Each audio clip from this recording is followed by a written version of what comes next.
very much, everyone. Welcome to the second meeting in 2020 of the SPPA Committee.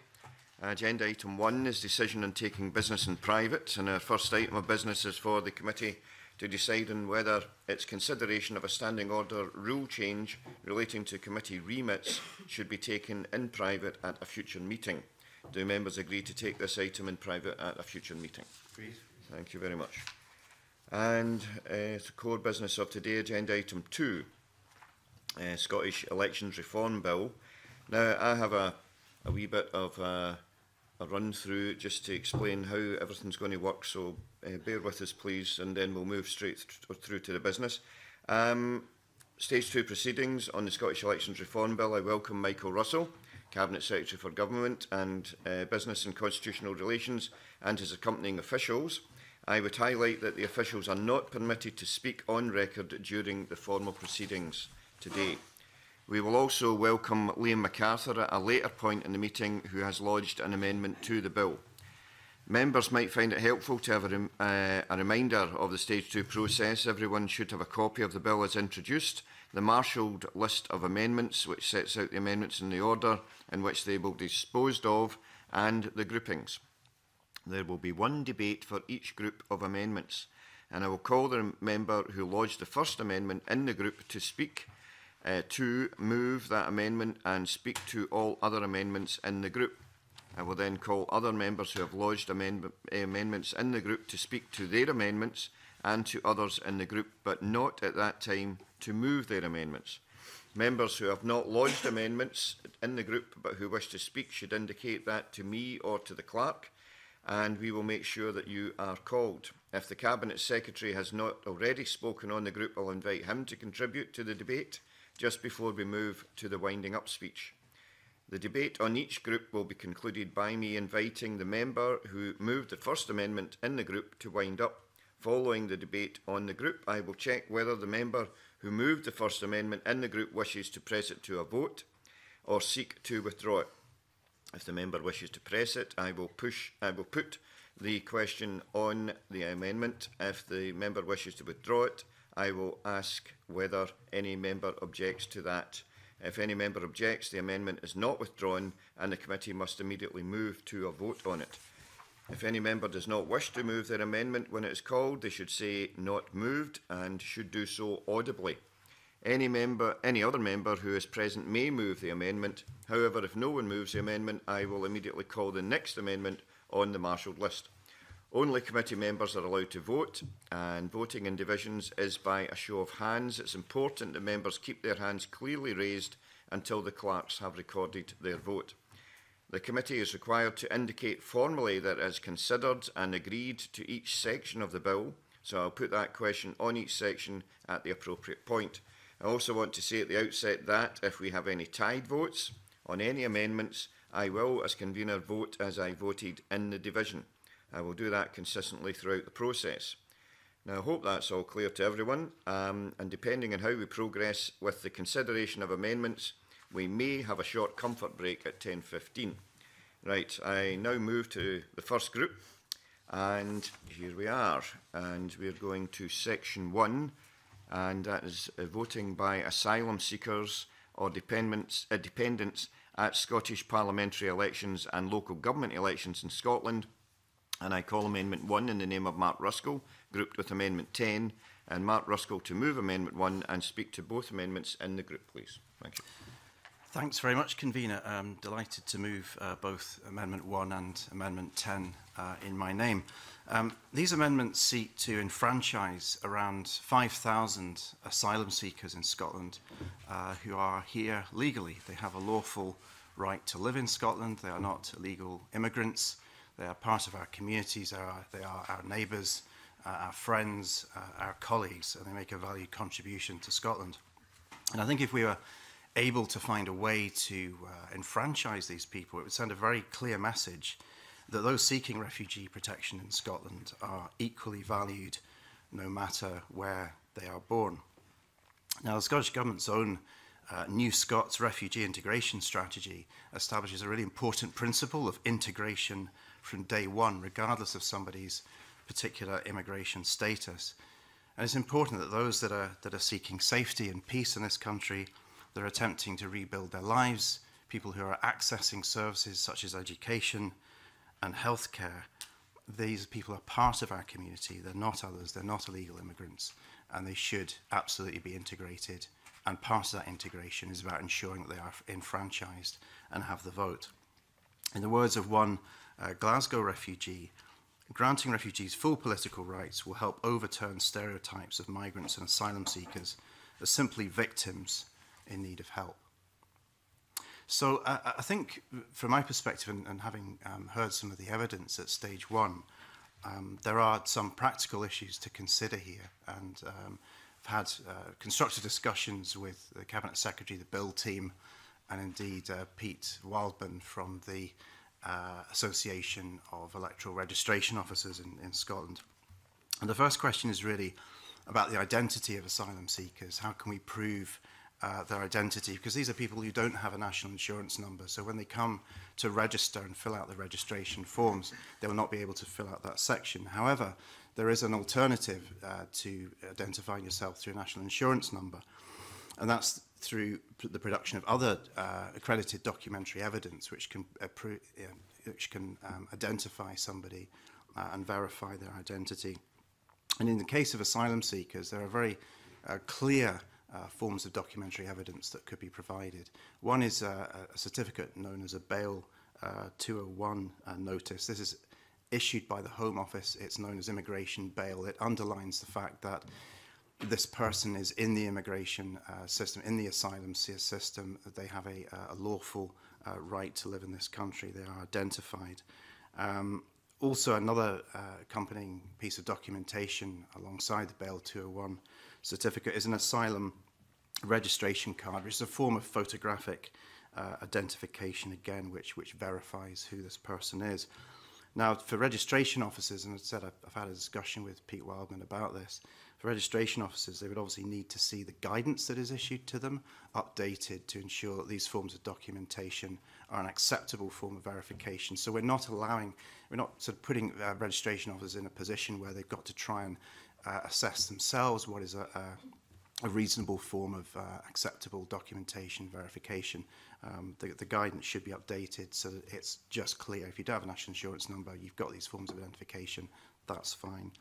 In terms of where people actually reside, where is their normal place of residence, which then allows them to go onto the electoral register, I think in many ways asylum seekers have got more evidence of that than you or me do, convener, because when they come to this country, they're not allowed to work. They're therefore largely dependent on the state.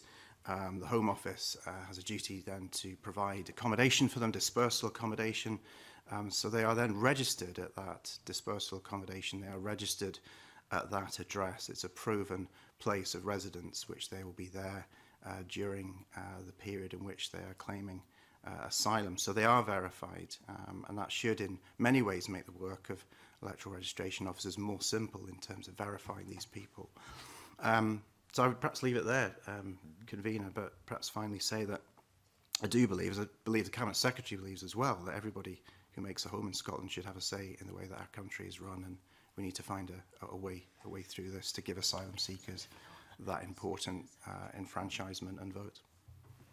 Thank you very much, Mark Ruskell. Do we have any other member from the committee? Yes, Neil Findlay, please. Just very briefly, I would endorse a great deal of what Mark has said. I think, you know, those who make Scotland their home have a right to have a say in how the country is run. I've also had discussions with the Refugee Council, and I'm reassured that the practical issues that were flagged up by the government at this stage one in the bill and through our discussions in committee can be overcome. People who are in the asylum system have plenty of identification. Indeed, they must have it to satisfy the Home Office. So I think those issues that relate to identity other than a national insurance number can be overcome. And I think we can make that decision here in this Parliament in Scotland with no influence from anyone else. We can make the decision to include people who are legally here within the asylum system in the franchise. Thank you, Neil. And Gil Patterson, please. Make a request. I wouldn't mind hearing what the Minister has got to say. I appreciate the points my colleagues are making. I would like to understand what the government's position is on this. And then perhaps after that, if I'm allowed, I wouldn't mind coming and speak after that. Yep, certainly. Well, we'll have a listen if there's any other members of the committee first, please. And there aren't. Okay. So could I invite the Cabinet Secretary to make a statement, please? Thank you. I've indicated repeatedly, Convener, I'm not unsympathetic to the idea. In fact, I'm very sympathetic to the idea. But I have to say you cannot wish away somebody else's immigration rules and systems. You have to actually remove them legally. And the major obstacle to this is that the immigration rules and systems are not set by ourselves. If they were set by ourselves, then I would be very happy to see those changed and adapted to see if we could do this. But they are not set by ourselves. Now, I'm grateful to the Refugee Council in particular for their views on the bill, and I want to quote them. We maintain that the bill is a truly exciting piece of legislation set to address a long-standing democratic deficit whereby thousands of new Scots have been unable to participate formally in Scottish democracy. The passing of this legislation will be a seminal moment for thousands of new Scots, with refugee communities fully accepted on an equitable basis in the political sphere. That's being done. And I think we should all be glad that that is being done. There will be some people who will vote against it. But the majority, I hope, in this committee and the Parliament will be keen to see that done. But we cannot do everything in a devolved Parliament, and that is the issue. This cannot be done easily or even without enormous complications and difficulties for electoral registration officers, and they have said so. I noted in evidence on the 28th of November when Pete Wildman was being questioned. He said, it almost takes us, this is his proposal, into immigration territory, which would be, in his terms, quite challenging for electoral registration officers. Now, can I make a point? Because there are 6 points that need to be made. And I know Mr. Ruskell has heard these directly, but I think it's really important that we repeat them here. First of all, immigration rules say an asylum registration card is not a form of ID. So there's, at the very beginning, the use of the immigration card is not enough. Secondly, the difficulty is identifying refugees. And if the bill card is not identification, there is no other identification. Secondly, the issue is residence. Registration office will not know how long a person will be resident where they are seeking to register. Thirdly, they are absolutely clear. They do not want to hold immigration-style hearings or to have to employ people who have that expertise. They see that as actually a difficulty in terms of the integrity and reputation of the work they do, which has to be utterly clear and impartial. Fourthly, the public, they believe, may lose confidence in the integrity of the register if it contains people who have left Scotland or who have lost their claim. And finally, adding foreign nationals, which this bill is doing, this is a good thing, is a really big step. And they do believe that would have to bed in that major step before they looked at an even more difficult task, which they're indicating here. Now, as I say, I am not against it.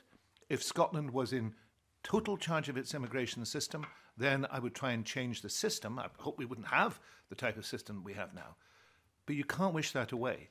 And if the registration, no, let me finish. If the registration officers are saying that this is something they cannot do, then I do think those people who are setting the regulations and the legislation need to be very mindful of that. They're not even saying, you know, it's a difficulty we'll overcome. They're saying there are other things they need to do first.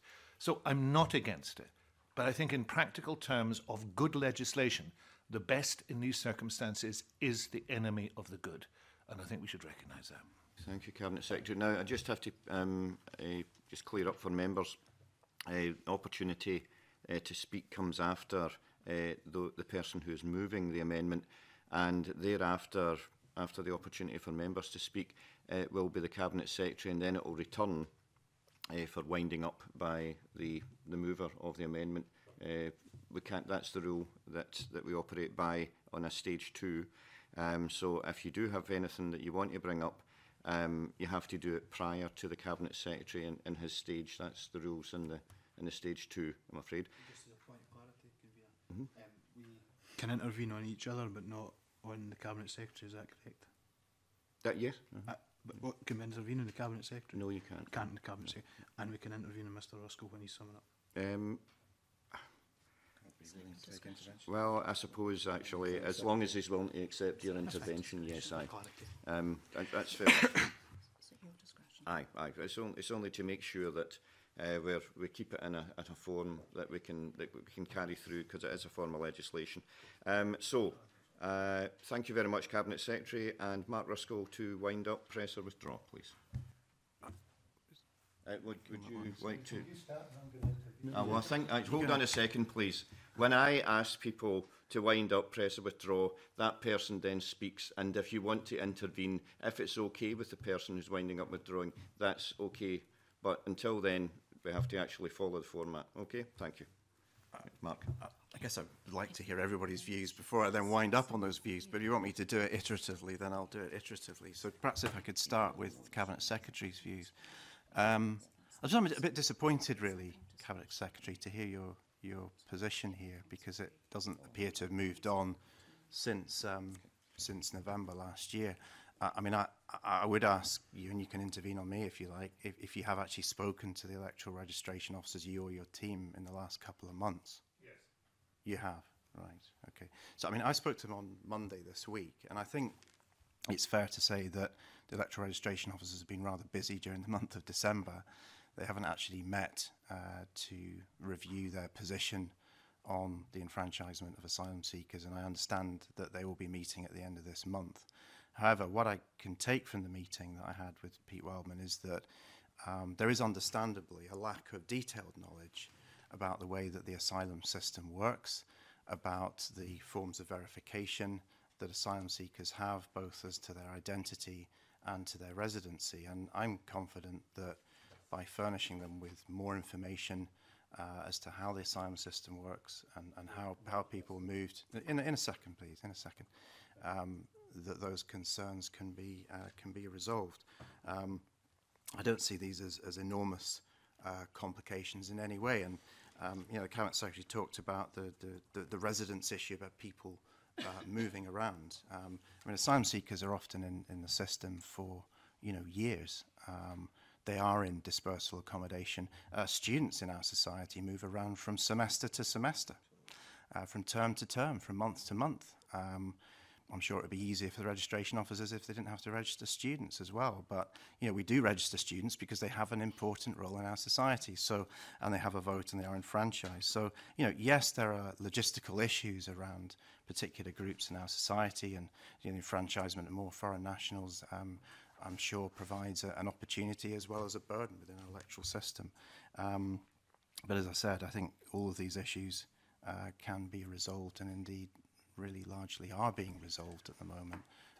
I'll take interventions from Gil and then Neil and anyone else who wants to come in. Tom, let's have a moment. Can I thank Mark for taking that intervention, and I'm sorry for perhaps maybe abusing my position. I was quite genuine, hoping I could intervene or make a comment after the Cabinet Secretary seeking guidance. But there's two aspects from what the Cabinet Secretary said, Mark, that because I'm sympathetic to the general thrust in what you're trying to do here, but there's two things that kind of stop me from supporting what you're trying to do at this moment in time.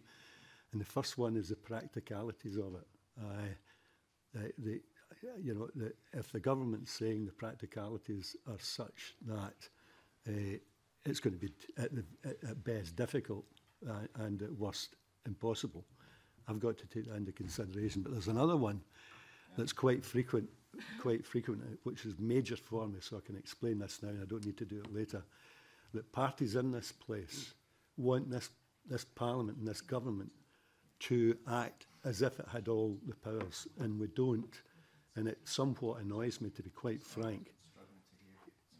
I get quite annoyed when people who, not you, but other people, refuse to even support the idea of this Parliament having the powers that we should have to deal with these things, that they come on board to try and blame the government and the Cabinet Secretaries for not implementing because they're tied, handcuffed, and they can't do it. So two aspects in this regard, No, because there is an opportunity in a third reading on this, and it may change, but at this moment in time, for the two aspects that I'm explaining, that's why you can't get my support today. Yeah, I think thanks for that, Gil. I think it's important not to conflate two issues here.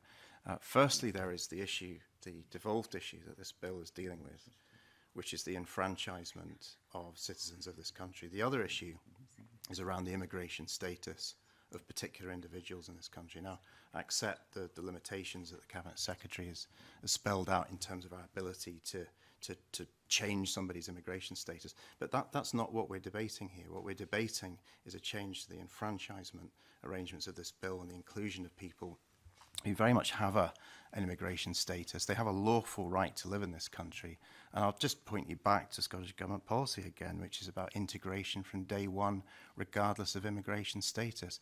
That is the government's policy. That allows asylum seekers certain rights within the healthcare system, certain rights within the education system, all of which are backed up by Bail 201 documentary evidence. You know, that is presented to hospitals and NHS service providers to enable asylum seekers to access those services. So those logistical issues are not an issue for doctors and nurses that are treating asylum seekers or schools or other public service providers such as councils. So I like you, Gil. I hope that we can move forward and certainly reassure the registration officers that these issues can be dealt with.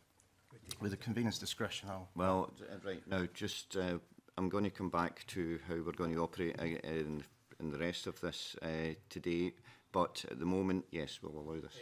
Okay, I mean, let's be absolutely clear.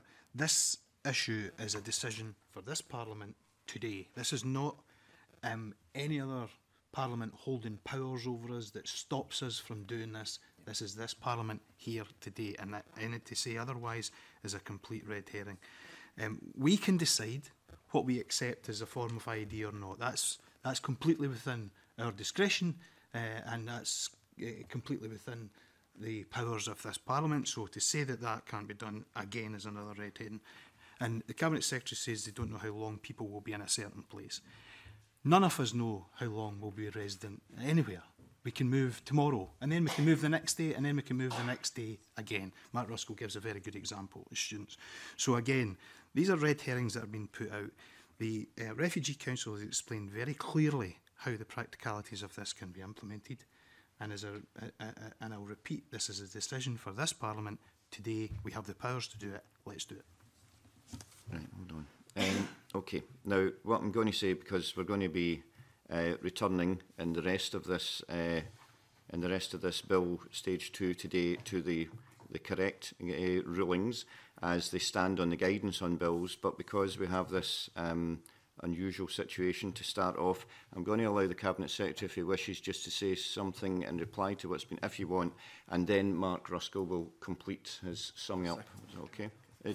I don't know if you do so. Well, I'd only make the point that, you know, you can believe the registration officers in their view, and you can believe that we do not have control of migration, and I certainly think my responsibility is to listen to the registration officers, or you can believe other views that say, oh, well, this is easy and it can all be done, and the answer is it can't. So if you get to the stage where you're creating difficulties for the registration system and where you're actually imperiling the really good things in this bill by insisting on adding something on which is very difficult to do, that would be the choice of the committee. But I'm afraid it would damage the thing that we're all trying to achieve. That is why the best is the enemy of the good. And that's why I would urge people not to say we reject the idea, but to say it is not practical so to do. In any case, the drafting in this would have to change because there are real problems with the drafting of it. But it's just trying to do something which the committee is being told by those who are responsible for the system will damage the objectives that we've set ourselves more widely. And I don't think that's a sensible thing to do. Thank you very much. Now, Mark, I was asking you to wind up and press a withdraw, please. Thank you. I mean, I think that intervention the Cabinet Secretary just reiterated where he was previously in the debate. It doesn't really add anything. I mean, what I was hoping for is more of a statement that there'll be continued discussion on this with the electoral registration officers, and that some of the lack of awareness around how the asylum system actually operates could be reflected in those discussions, and that some of the more practical administrative issues. We're talking about administrative reasons why asylum seekers cannot be enfranchised. We're really going to let the paperwork hold up the rights of the citizens in Scotland. That's what we're down to. This isn't about immigration status. This isn't about devolved and reserved powers or wider questions over the Constitution. This is about paperwork. It's about administration. I'm not going to let paperwork stand in the rights of citizens who are part of my community. So let's focus on the paperwork. The paperwork can be resolved. There are ways to resolve the paperwork through guidance. So I would like to know, is the Scottish Government considering how the guidance on what paperwork under that section of the registration form, that isn't the section where you fill in the national insurance number, it's the other form of documentary evidence, how that can be updated to give the registration officers, to be honest, what they want, which is just clarity. They don't want to get involved in debates around the immigration status of individuals, and they don't need to. They don't need to do that. Because if they have clear guidance that tells them that a Bail 201 form is an acceptable form of identification, tick the box and move on. Tick the box and move on and give these people the rights they deserve. Would you wish to press or withdraw? I'm going to press. You're going to press, okay. Right, well, thank you very much for that. And the question is that Amendment 1 be agreed to. Are we all agreed? Yes. Okay, and therefore we will be a division. And can I ask those in favour of the amendment to raise their hands now? And for those against, oh, hold on, just to ensure that you get the correct, okay.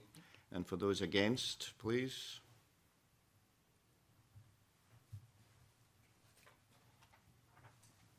Is that okay? There's no abstentions. Right, there's no abstentions. So the vote on Amendment 1 in the name of Mark Ruskell is yes, 2, no, 5. No abstentions. The amendment is therefore not agreed. Now, before we move on, please, I just have some guidance. Right, okay. Right, okay. I'm going to say this now because I think it's very important, actually. The guidance on bills states that the debate on any group within these bills is the only opportunity that members have to comment on any of the amendments in the group. So, opportunity has been given and will be given for each future amendment also. The calling of the speakers in the debate is at the discretion of the convener, and I've allowed that discretion initially. Members should generally assume that they will be called only once in each debate, and members should therefore ensure that their speech relates to all of the amendments in the group on which they wish to comment. So as we go forward, there will be one opportunity granted to all members of the committee should they wish to speak, and that will be prior to the Cabinet Secretary's opportunity to sum up, and then we will move on. Okay, so I'm just pointing that out as we go forward. Calling Amendment 10 then in the name of Mark Ruskell, already debated with Amendment 1. And Mark, would you like to move or not move, please? Not moved. Not moved. Thank you very much for that. Thank you. Okay. That, the question is that Section 1 be agreed to. Are we all agreed? Yeah. Okay, thank you very much for that. Thanks, Mark. Okay. Section 1, voting, new group, voting by foreign nationals with leave to remain and EU citizens at Scottish parliamentary elections. And we're calling Amendment 17 in the name of Tom Mason, grouped with Amendment 18. Tom Mason to move Amendment 17 and speak to both amendments in the group. Please, Tom. Thank you. Thank you, Convener. Now, Amendments 17 and 18 seek to address an anomaly that currently exists between those who have residency in this country and those who have citizenship. As it stands currently, individuals can arrive in the UK and in a relatively short space of time have the same franchise as those who have demonstrated a long-term commitment to reside here. It goes without saying that those who have chose to come here make our society richer through different experiences and cultural traditions, and we value all who make Scotland their home. It should also be said that I do not intend this amendment to remove the right to vote from anyone who currently has it, and if further provision in the amendment is necessary to clarify this, I'd be happy to look again at this. In particular, Amendment 18 does not make holding citizenship compulsory, but sets out the time frame that implies a similar commitment to living here permanently. There is an international precedent for measures which, as these. In Canada, non-Canadian citizens with permanent residency do not have the right to vote at any level, only get that right after gaining full citizenship. Since 1996, green card holders in the United States have been able to vote in certain local elections, but not in state or federal level. My amendments therefore seek to decouple local and national voting, ensuring that individuals who come to our country can have their say at a local level without setting out a higher standard for national elections. Amendment 18 sets the relevant time period as the same as that for citizenship, but I would open to views of the committee on this aspect.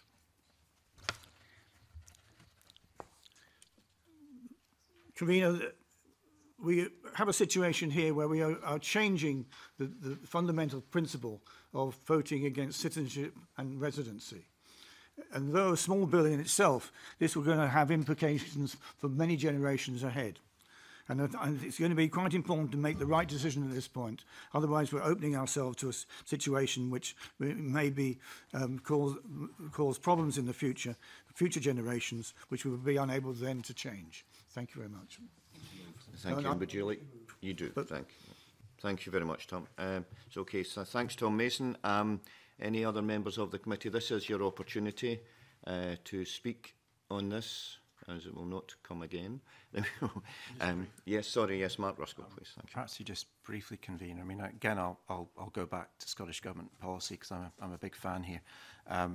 In integration of foreign nationals from day one in this country, regardless of their immigration status, regardless of where they are from, I think is important. I think restricting voting rights to those who've been here for a certain period of time is not the right way forward.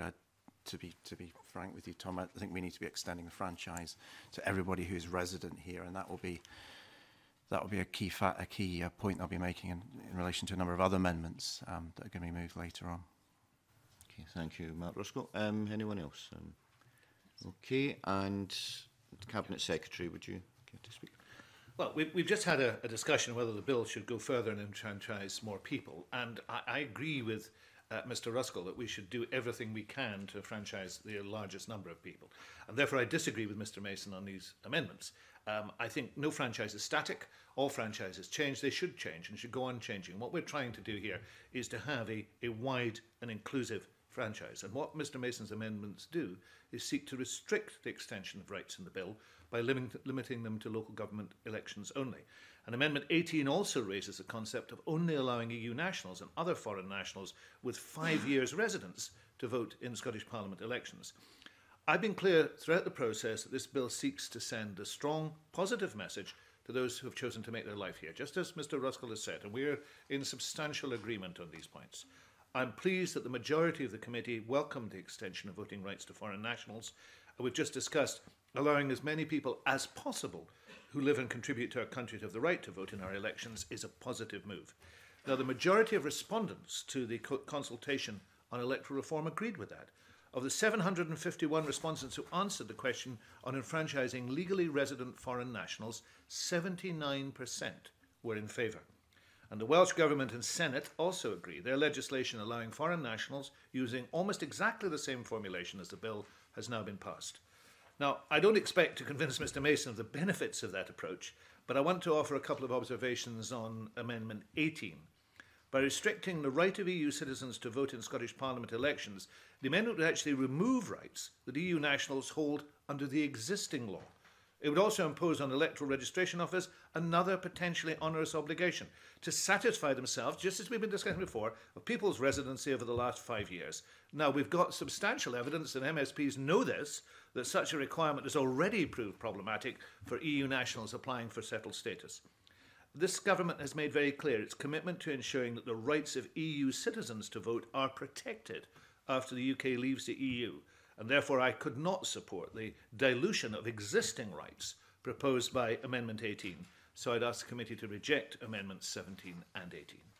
Okay, thank you. And Tom Mason, to wind up, press it withdraw, please.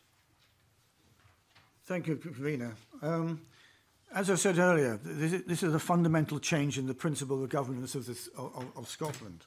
And particularly Amendment 18 in terms of extending the time period of residency. At the moment, anybody arriving can establish residency in just as little as 3 months. And they could be coming here not understanding anything about the local, even method of voting and culture, and having to make decisions on very important matters in the Scottish Parliament. So extending the the necessary voting residency from 3 to 5 years, consistent with that and citizenship, I think is not a blocking situation, but an advisable situation to make sure we get some rational development of policy within Scotland. Of course, I would like to see, as I already mentioned earlier, that if we need amendments to maintain the voting rights as it already exists for those already here, I would fully go along with that. But also, that anybody who is here has the right to seek citizenship in exactly the same way as anybody else. So, with those thoughts, I leave it with you, and I press the amendment. Okay, thank you very much. And the question then is that Amendment 17 be agreed to. Are we all agreed? No, we aren't. And therefore, there will be a division. Can I ask those in favour of the amendment to raise their hands now, please? Okay. Right, thank you. And those against?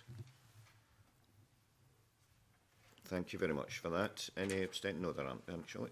So, the result of the vote on Amendment 17 in the name of Tom Mason is yes, 2 votes, no, 5 votes, 0 abstentions, and the amendment is therefore not agreed. Okay, call Amendment 18 in the name of Tom Mason, already debated with Amendment 17. Tom Mason to move or not move, please? I move. Moved. Okay, thank you.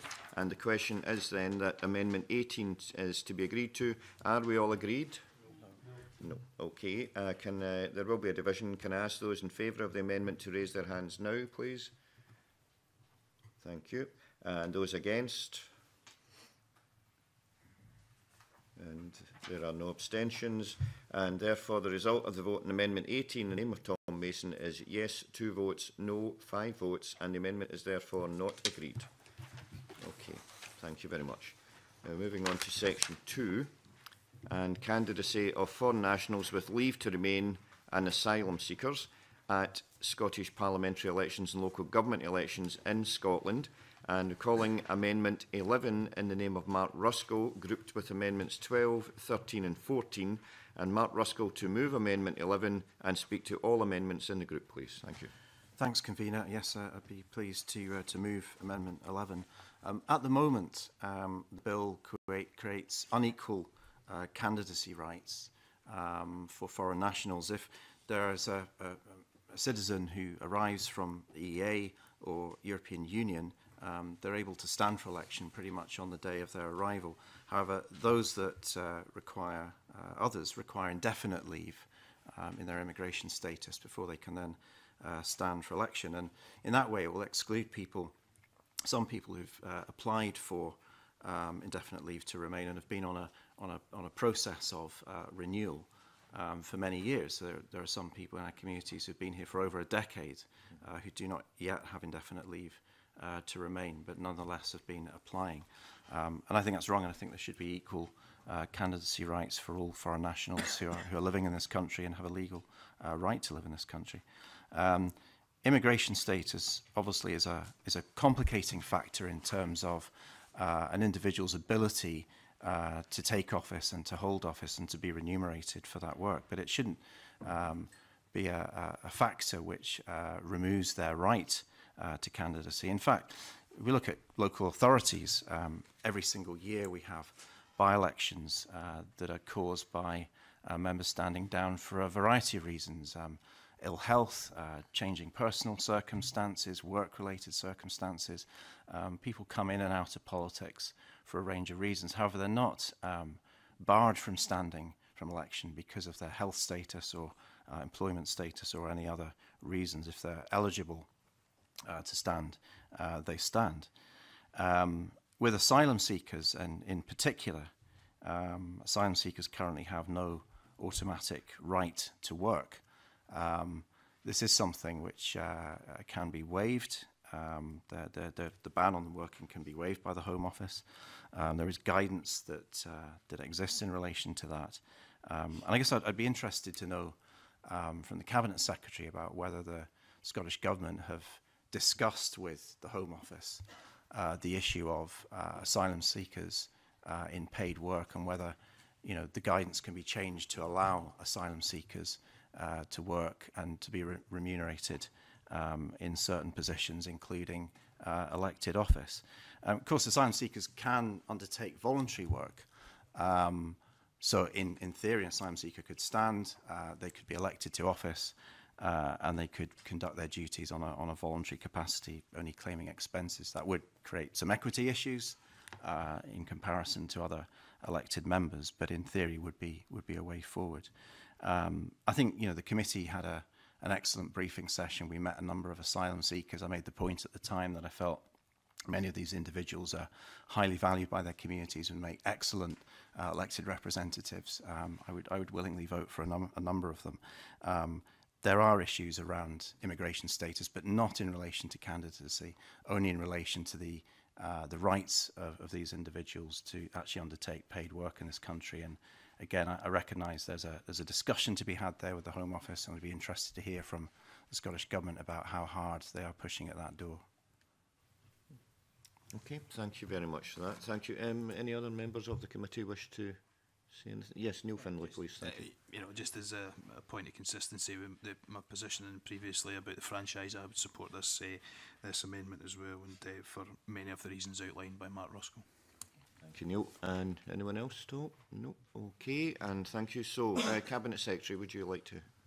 Well, the situation in this group is not dissimilar to the situation in the first group, but Mr. Ruskell is asking if I can assist him in this, and I'll do my best to assist him in this, because the way forward for this one is slightly different from the way forward on the first one.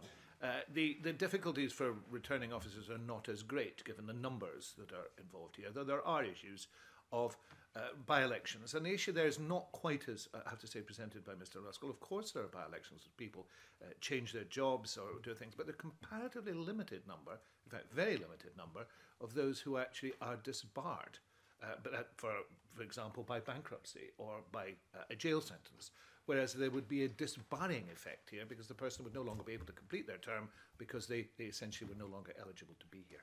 So there is a difference in there, but can we move this forward? Well, I think we can move it forward in two ways. And again, I'm not unsympathetic to this.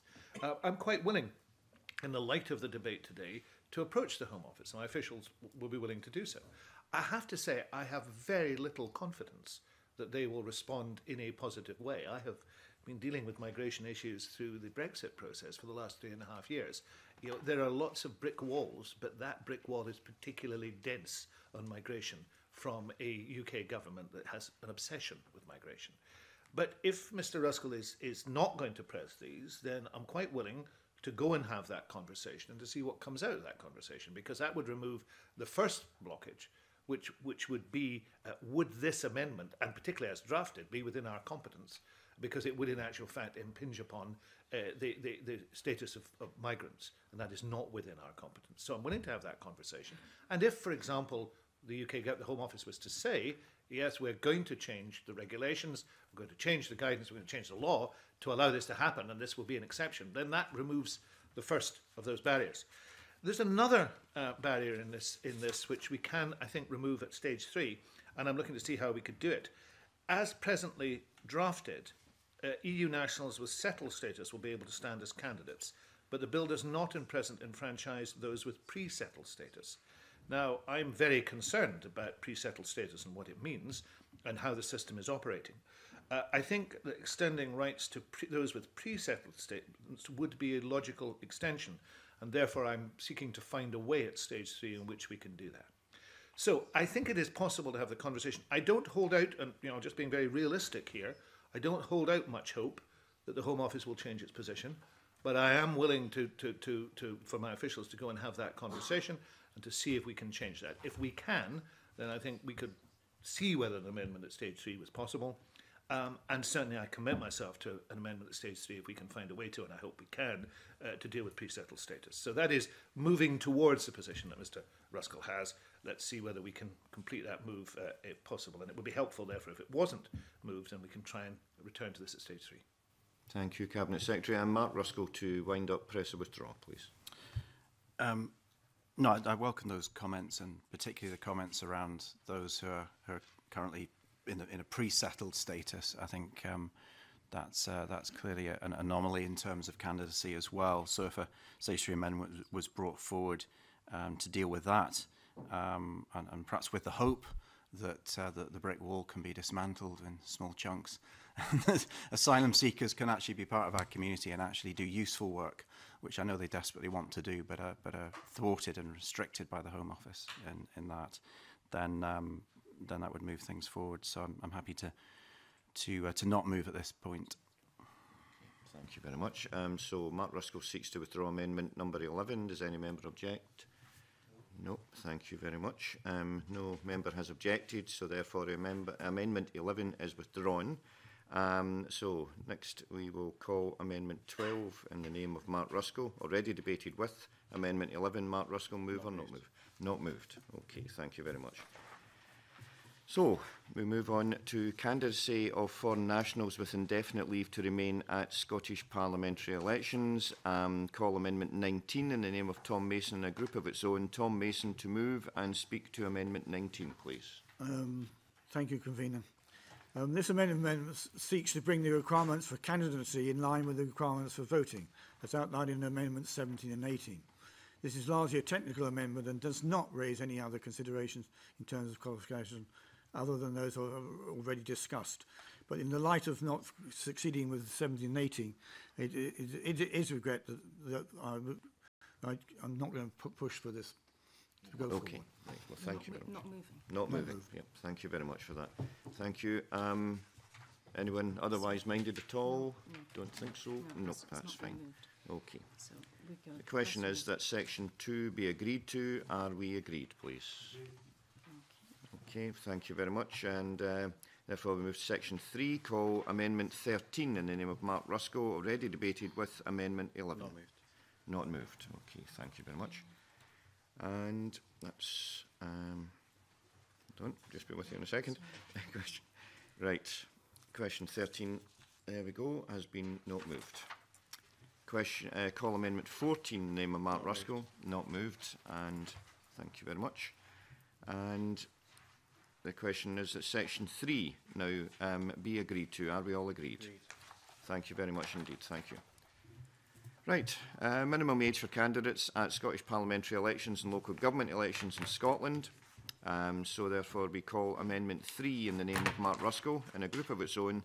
And Mark Ruskell to move and speak to Amendment 3, please. Thank you. Right, thanks very much, Convener. I think one of the most positive changes that we've seen in our democratic franchise in recent years has been the ability for 16 and 17-year-olds to vote.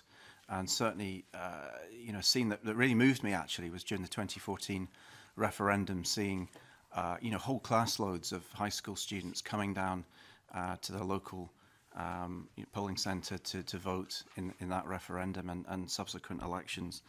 And, you know, it's incredible scenes. And I think if we look at some of the young people who are leading our society globally at the moment, people like Greta Thunberg, you know, they're showing incredible leadership. And it does beg the question, if these people can vote, if these young people are enfranchised, why should they also not be able to stand for election, either to the Scottish Parliament or to local government? I believe that fundamentally that candidacy rights should match voting rights, and that's why I'm moving this amendment. I think this is a potentially quite a big change to introduce candidacy rights to 16 and 17-year-olds.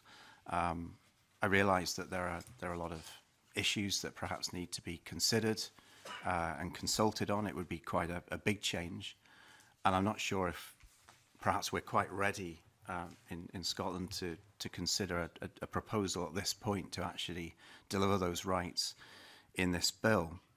But I do think we need to initiate a process here and a discussion.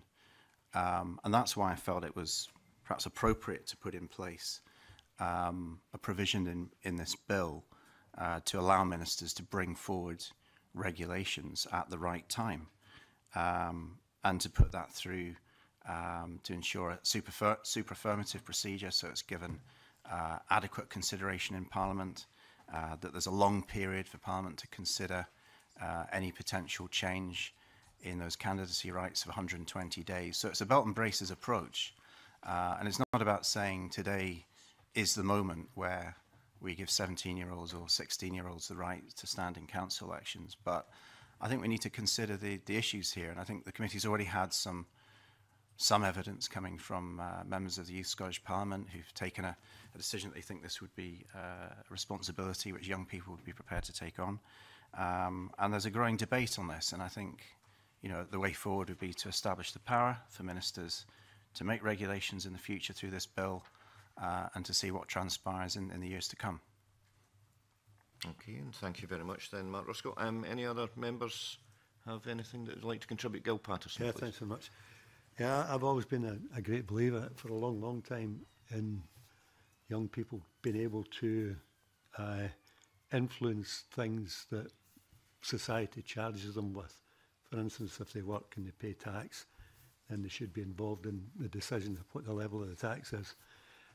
So that's that, and involvement. If someone can marry at 16 years of age in Scotland, it's been like that for a long time. So the idea that they couldn't vote, has always been something that bothered me. However, the other thing that kind of counters that in a way is that in this Parliament you've got a whole variety of different people with different experiences. Like my academic experience is not the best, but technical stuff, yes, very much so. I've got a lot of experience that I bring to the table.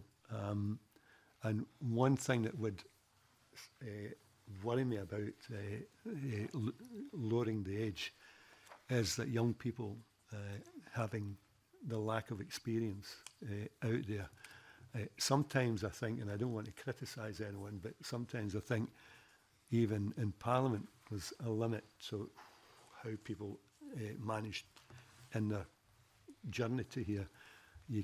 That they don't have experience in some things that they deliberate on, but that comes with I've just explained that academia is not mine, so I'm fezzing up to that one.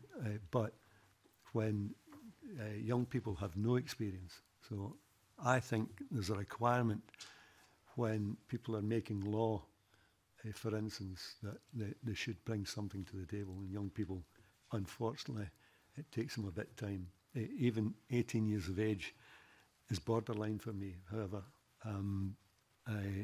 certainly 16 or 17 is just somewhere I don't want to go. Okay, thank you. Can we have Tom Mason, please, and then Neil Findlay? Thank you. Yes, thank you, Vina. I'm fairly sympathetic to this in some ways, but my biggest worry generally is the inconsistency of the age for various things happening to adults, whether they come into adult age of legal competency and so on. But my biggest worry here is it's proposed a change by regulation and not by primary legislation. So, I mean, while in general I'm fairly sympathetic, I think this is not the way to do it. Okay, thank you, Tom. And Neil Findlay, please. Thank you. Yeah, I'm quite torn on this. I certainly don't concur with Gil's view that just because people are young, they don't bring experience to the table. Indeed, if we put that in its head, there's a lot of people in here whose experience I think I could have done without, frankly, over the years, but that's neither here nor there. I have a bit of sympathy for what Tom says about the way it's been done. I don't have any my view is I'm supportive of the principle behind it, but doing it by regulation is not, I don't think, the way I would see it being done. Giving ministers the power to develop regulations, I don't think that's the way in which it should be done. Thank you very much, Neil. Thank you. And anyone else? Okay. Thank you. And Cabinet Secretary, please. Yes, I perhaps unusually find myself in agreement with Neil Findlay on this and with Tom Mason. I'm not unsympathetic to it, and if I had a crystal ball, I would look into it and say that at some stage I think this will probably happen. But I think the way in which it happens is pretty crucial. This is a very major change to electoral franchise. Indeed, it would be a unique change to electoral franchise. And I think there is no substitute. And it's very odd because the normal situation in this type of discussion is that committees are critical of secondary legislation and ministers are urging secondary legislation. We have the opposite situation here. I really don't think this type of change can be made by secondary legislation. A super affirmative procedure is no substitute for a three-stage bill with consideration at each stage in pre-legislative, in the first stage, the general principles of the bill and thereafter. And an example of that lies in the amendment itself. The amendment is fixed for the age of 16. So this amendment would say, essentially that's the age. No, actually there could be a substantial discussion about that age. So I'm absolutely not unsympathetic to discussing this. I suspect it's an issue that will return the next time there is an electoral bill, and that could well be in the next Parliament. And if it does return, then it should, if this were to be proposed, either by a government, whatever government it is, or by a member, then it would be proposed as part of primary legislation, not part of secondary legislation. And there are some issues which we would have to consider. For example, the Welsh Government considered this issue in its recent legislation on electoral reform. It concluded against making a change, and it threw up some issues about child protection and working hours, which would need to be considered. They're very important issues to look at in here. And we haven't explored that, and they really need to be explored through a primary legislation process. So although I accept Mr. Ruskell is essentially building in the consultation issue, and that reflects a discussion took place at stage one, I don't think this is the way to do it. I think the card is marked, and I think the card being marked, I suspect that a future Parliament will return to that perhaps quite soon, but not by means of secondary legislation. Thank you, Cabinet Secretary. And Mark Ruskell to wind up, press or withdraw, please. Yeah, thanks, Kavina. No, I appreciate those points, and I think, particularly the points around child protection and working hours are very real issues that would need to be considered in any consultation and scrutiny. I appreciate the points made by Neil and Tom around, and the Cabinet Secretary around the appropriateness of secondary legislation. I think this amendment is very much exploring if this was to happen through secondary legislation at the end of a long consultative process. How could that be robust? And it came down on the super affirmative process as perhaps being the most robust way that we could do this through secondary legislation. I mean, if the view of the committee is that this would be better dealt with through future primary legislation, but not in this bill as it stands today, I'll take that on and not move the amendment. But I think, clearly this is an area that will continue to provoke a lot of debate and discussion. And I think, in advance of any future legislation that may be put forward by a future government, it would be good to see this government perhaps committing to a consultation or discussion with key stakeholders about how such a change may be brought forward in the future and what the issues are that would need to be considered. So I would be content at this point for there to be some form of scoping of the issues that, as the Cabinet Secretary, the card has been marked, but we need to do perhaps more than mark the card. We need to understand the issues that are associated with it to ensure that any future primary legislation is well informed and that there's a consensus that this is the right way forward, or indeed possibly not the right way forward. Can I ask if you're pressing or withdrawing, please? I'll withdraw. You're withdrawing. Okay, so Mark Ruskell ceased to withdraw amendment number 3. Does any member object? Nope. Okay, no member objects. So amendment number 3 is withdrawn, and thank you very much for that.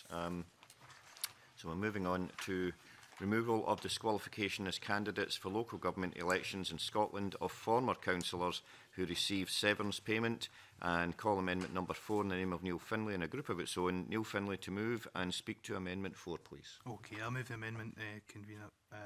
The reform of local government and the changes to the voting system following the 2004 Local Governments Act was accompanied by a scheme of severance for councillors who stood down at the 2007 election. These councillors were paid between 10 and 20,000 depending on their length of service, and it was designed to, the payment was designed to recognise their contribution at a time of significant change in both councils and the role of elected councillors.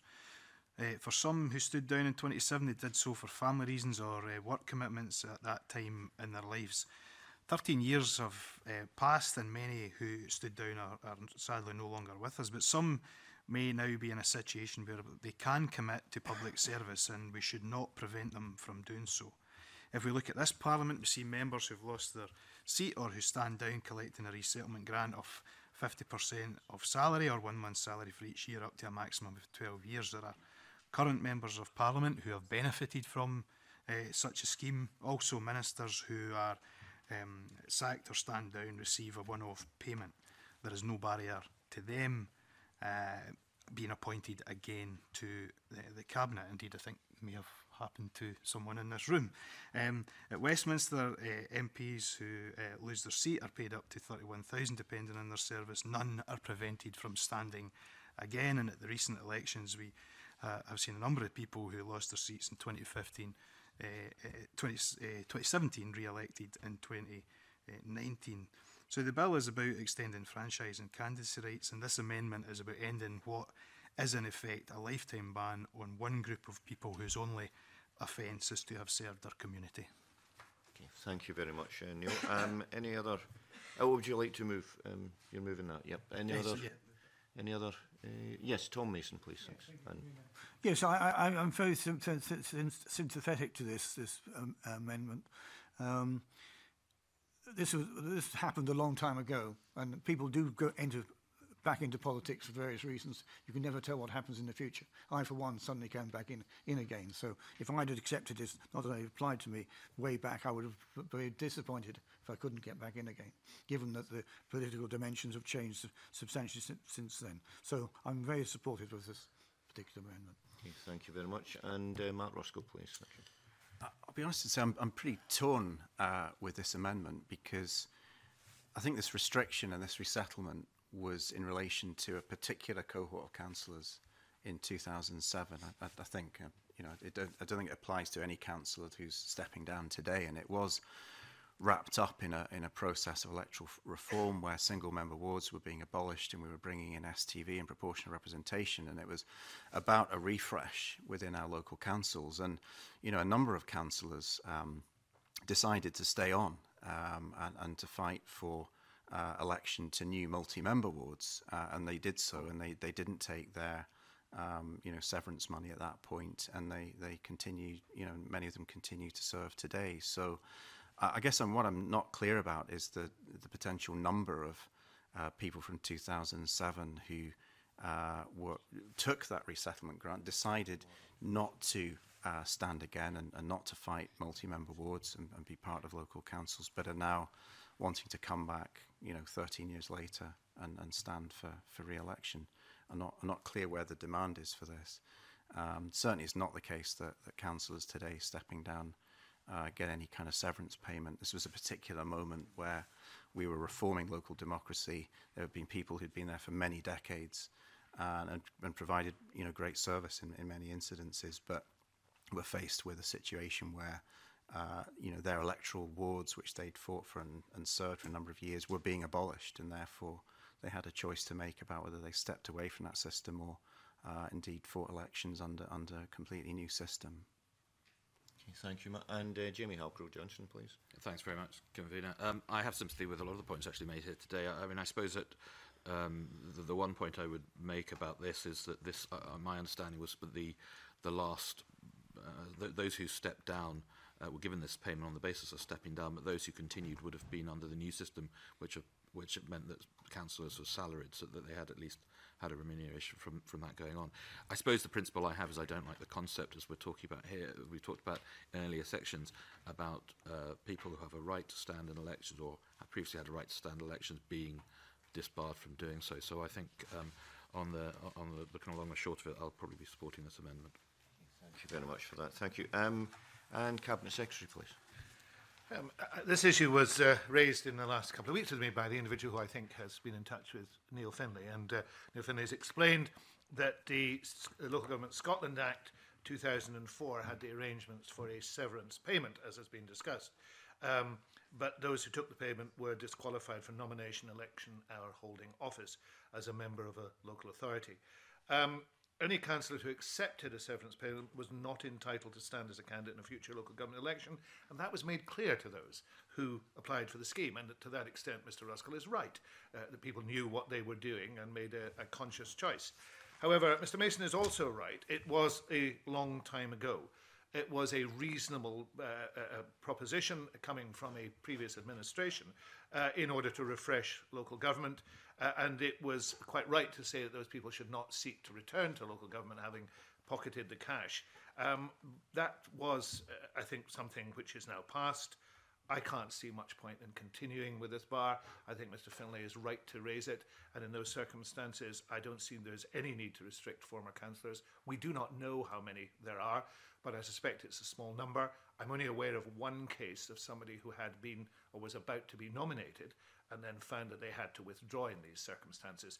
But it seems to me there's no point in continuing with this, and therefore I would urge people to support Neil Finlay's amendment and to conclude the matter. Thank you very much, Cabinet Secretary. And Neil Finlay, to wind up, press or withdraw, please. Yeah, I'll press, and I very much welcome the comments from all in the committee. Mr Ruskell, I find a bit difficult to accept that, you know, throughout the bill has moved that we extend the rights to various groups, and yet we continue to ban from standing as candidates one group of people who at one point in time made a decision based on the situation in their lives at that point, yet the ban will remain for the rest of their lives. And indeed, I would suspect that if it was challenged in court, it would not stand up to due process. But I welcome the Cabinet Secretary's position, and I hope that members will support the amendment. Thank you very much, Neil. Okay, the question is that Amendment 4 be agreed to. Are we all agreed? Yes. Yes, we are. Okay. Well, thank you very much for that. Just before we move on, I'd like to welcome Liam MacArthur, MSP, who's joined us for a wee bit later in the discussions. So we're moving on to voting. Now, we'll have a wee break after this, so just be prepared.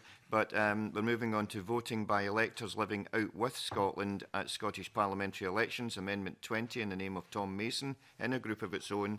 And Tom Mason to move and speak to Amendment 20, please. Would you move it first, please? Thanks. Thank you, Convener. Amendment 20 seeks to address an anomaly that exists between the UK general elections and Scottish parliamentary elections concerning overseas voting. Currently, a Scot living abroad can vote for their representative at the UK level, provided they have lived at home at some point in the last 15 years, but they have no such corresponding right at a Scottish level. We accept that these people do not currently live here and may have moved for different reasons, such as academic or career considerations. Scots have, in the past, have been well known for supporting overseas activities, could be on career activities, posted by their companies, working for government, doing all sorts of things overseas, but still retain a close connection. However, we accept that they can retain a considerable stake in the future of their communities. We all acknowledge that this is by giving them the right to vote at the UK level. However, by denying the same provision for elections in this Parliament, we send a contradictory message. Therefore, my amendment seeks to mirror the system currently used at a UK level and apply for Scottish citizens to Scottish parliamentary elections. Scots have made an incredible contribution around the world in a wide variety of fields, and I feel they should be able to continue doing so without fear of disenfranchisement from this Parliament. I understand that this has been an area of considerable debate, and whilst I've sought to address the existing anomaly, there is some difference in opinion on how to do so. With that in mind, I am prepared to withdraw the amendment at this point, if the Minister is prepared to give a commitment to look into this issue further with a view to introducing a corrective measure at stage 3. And are you not moving the amendment then, Mr Mason? At the moment I am, but I would like to see what the Minister has to say. Thank you. I'll just ask if there are any other members have anything. Okay. Well, can I ask the Cabinet Secretary? Convener, this was, of course, an issue in the Stage 1 report on which members held different views, but the majority concluded that British citizens who had previously been included in the register of local government elections and who no longer live in Scotland should not be given the right to vote in Scottish elections. I agree with the majority of the committee that the case for allowing people who do not live in Scotland the opportunity to influence the result of local government elections or Scottish Parliament elections has not been made. However, even if we were in agreement that extending voting extraterritorially was desirable, we would need to devise a scheme that worked, and that would be challenging. And I regret that Amendment 20 would need extensive reworking in order to operate in any effective way at all. It actually relies upon the definition of a Scottish citizen that itself references the existing franchise. So it is a sense, a rabbit hole down which we would be drawn. As residency is a key part of the franchise, I don't think the amendment as drafted would achieve the aim of adding anything to the existing requirement of residency in Scotland. The central difficulty seems to me in establishing which UK citizens living out with Scotland would qualify as Scottish citizens and which would not. And without a Scottish passport, something I would like to see, though I suspect Mr Mason would not, we would have to identify one or other connections to Scotland, and we'd be drawn back to the residency definition. We established a franchise for Scottish Parliament and local government elections in Scotland on the basis that people who live here should be able to vote on matters which affect them. We are taking this approach to the next stage by extending the franchise to foreign nationals who live here. I suggest that's the principal approach which should not be undermined, and this amendment would undermine it. And therefore I'd urge Mr Mason not to proceed with it. Thank you, Cabinet Secretary. Tom Mason to wind up and press a withdraw, please. Well, I hear what the Minister has said, but on the other hand, I'm going to press the amendment for the purpose of the record. Okay. Thank you very much, Tom. Okay, and so the question, therefore, is that Amendment 20 be agreed to. Are we all agreed? No. Okay. So we'll have to have a division then. Please, can I ask those in favour of the amendment to raise their hands now, please? Thank you. And those against? Right. Thank you. No abstentions. So the result of the vote on Amendment 20 in the name of Tom Mason is yes, 2 votes, no, 5 votes. The amendment is therefore not agreed. Thank you very much. Okay, we'll suspend now for 5 minutes to allow a comfort break. Thank you.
Moving on, welcome everyone back. We're moving on to criteria for prisoners to vote at Scottish parliamentary elections and local government elections in Scotland.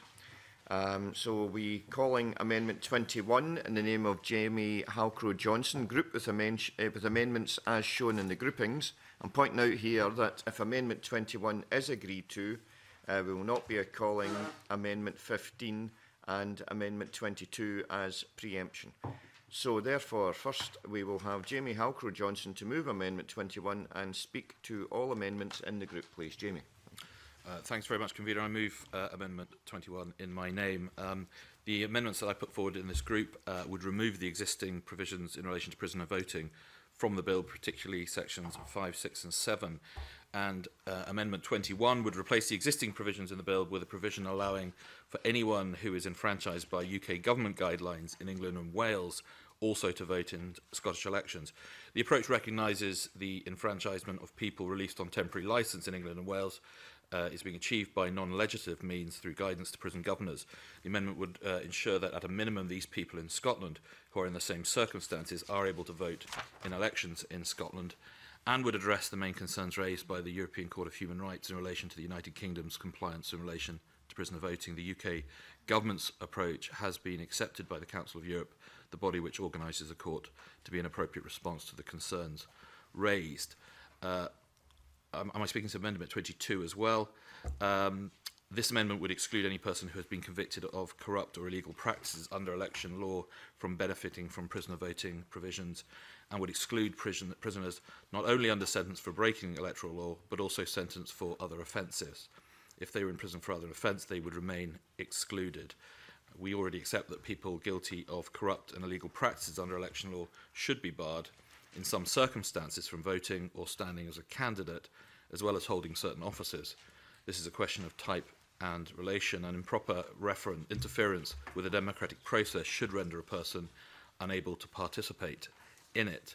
Speaking to the amendments 15 in the name of Mark Russell, which looks to extend the period from 1 to 4 years, and also Amendment 16 by Liam MacArthur, which looks to like it would increase it or give the power for it to be increased indefinitely. We will not be able to. I'll not be able to support those amendments. Okay. Well, thank you very much, Jamie Halcrow-Johnson. Mark Ruskell to speak to Amendment 15 and other amendments in the group, please. Yeah, thanks, Convener. I mean, it's my belief that voting is a right and it's not a privilege. And of course, the majority of prisoners that are serving sentences will be released at some point back into communities, and therefore need to go through a period of rehabilitation. So I don't believe in considering disenfranchising prisoners, that punishment can be the sole consideration, and that if we are to criminally disenfranchise, if we are to employ criminal disenfranchisement to certain groups of prisoners, then we need to do it with very good reasons indeed. And you know, there are a number of states who've introduced automatic and blanket criminal disenfranchisement, and in many cases those policies have been struck down by the European Court of Human Rights. And in the case of Russia, Bulgaria and Georgia, who've both, all of them have put in place restrictions on all those serving sentences over 1 year. Those have been struck down by the European Court of Human Rights and found to be wanting. So, I do believe that any voting restriction has to be a proportionate response to the crime that has been committed. And I believe that 4 years, drawing the line at 4 years, is a more proportionate response, because 4 years does identify, sentences over 4 years are longer term sentences there in relation to more serious crimes. So, those prisoners serving sentences over 4 years, 89% of homicide convictions the sentences are given over 4 years. Those who've been convicted of rape, attempted rape, again, are given sentences over 4 years. And when Wales was considering effectively where to draw the line here, they agreed that the vote should be removed from those serving sentences of more than 4 years. And they said, and I quote in their consideration in the Welsh Assembly, that this would be more clearly justifiable in the light of the level of criminality of such individuals. I do believe that criminally disenfranchising those who have been convicted of shoplifting or breach of the peace is not proportionate. And for those reasons, I think that the 1 year enfranchisement needs to be extended to those serving sentences of up to 4 years. In terms of Liam MacArthur's amendment, I appreciate what Liam is trying to do here. Effectively trying to forge a middle way, create the power to change this going forward. But, I think this is, we have a bill in front of us right now. We have the opportunity to make a judgment about where it's proportionate to draw the line in terms of enfranchisement. And I think, that's the content and the subject of this bill right now. And I think we need to make a clear decision, as the Welsh have done and many other states around Europe, as to where we want to draw that line. Okay, thank you, Mark Ruskell. As I mentioned earlier, we've been joined by Liam MacArthur, MSP, today. I'd like to invite Liam MacArthur to speak to Amendment 16 and other amendments in the group, please. Thank you very much. Convener, can I start by thanking Mark Ruskell for setting out, I think, the backdrop to this issue, or this part of the bill. I think he very fairly reflects views I share. We may disagree slightly in relation to the amendments, but I think the points he's made are ones I'd associate myself with. Clearly, the current blanket ban on prisoner voting means that we have been in breach of the European Convention on Human Rights, essentially breaking international law since 2005. I would again pay tribute to the work of my former colleague Alison McInnes for helping, I think, lay much of the groundwork of the debate we're having now within the context of this bill.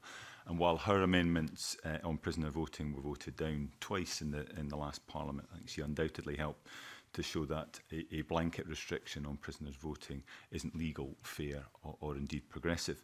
Imprisonment doesn't have to mean disenfranchisement, nor should it. This bill acknowledges that, and in that sense, I very much welcome it. However, I'm concerned that, that now that the principle's been accepted, there remains some uncertainty, and I think this is why, to respond to Mark Ruskell's comments, I believe we may need to keep the issue open beyond this bill.